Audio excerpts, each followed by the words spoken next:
नमस्कार मित्रांनो. तर चला मित्रांनो, हे बघा आमचं काम चाललंय. काम काय आहे? कोथिंबीर निवडायचं. बऱ्याच दिवसांनी भाज्या आणल्या. आता म्हटलं निवडून नावडून ठेवून द्या. मी दिवा ह्याच्यावर बसणार होती डायनिंग टेबलवर, तिकडे काही बसते नाही. म्हटलं जाऊ दे, आपले इथे सोफे काय सोफा कम बेड म्हणून बसली. आणि आज कामाला सुट्टी असल्यामुळं भाजीला पण गेली. भरपूर भाज्या आणल्या. बरेच दिवस झाले भाजी मार्केटला पण जाणं होत नव्हतं. आणि आमची तनिष्कामुळं पण हे बघा, मोबाईल जवळ आला की ती जास्ती वाकडं करते. लय आगाव झाली आहे, पण लय खराब झाली आमची तनिष्का. केस पण नीट केलं नाही, केस पण नीट करत नाही. हे बघा माझं चाललंय कोथिंबीर निवडणं. मस्त हिरवीगार भेटली आणि स्वस्त भेटली. 15 रुपयाला गड्डी. मध्ये 30-40 लावते. आता म्हटलं जाऊ 15 रुपयाची गड्डी तरी परवडते.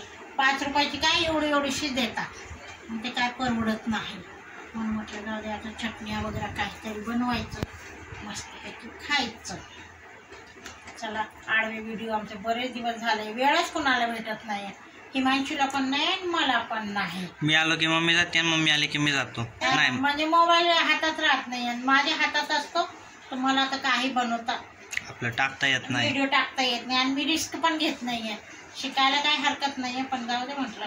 ते कसं आहे, एक फोल्डर सेव्ह करायच्या ना, आता 10 फोल्डर डिलीट होऊन जातील. काय होईल तेवढं पण काम आपण करायचं, मग आपल्याला थोडासा आराम पण भेटत नाही. म्हणून म्हटलं जाऊ दे, हे काम हिमांशूनीच करावं. कारण त्याचं आयुष्य आराममध्ये चालतं. सकाळी आपण 5ला उठायचं.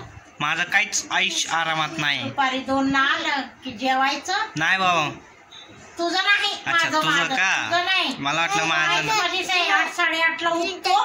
8ला मी बस स्टॉपवर असतो. आंघोळ केली की कॉलेजला पळतो. नाही, काम करून जातो.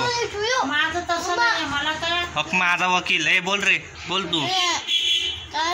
त्याची बाजू घेतली नेहमी, सतत त्याची बाजू घेतली. आले ना बघा तनिष्का कसा विषय बदलतीये. बर म्हणती मम्मी पप्पा आले. आता मी काय करणार आहे, आज हिमांशूने मेथी काय बेसन दळून ठेवलंय. आता मी बघा काम करतो. कोथिंबीरच्या वड्या बनवणार आहे. कधी? उद्या. तेव्हा मला वेळ भेटेल. उद्याच, आज तो उपवास आहे. चला तर मित्रांनो, या कोथिंबीरच्या वड्या खायला उद्या, आज नाही.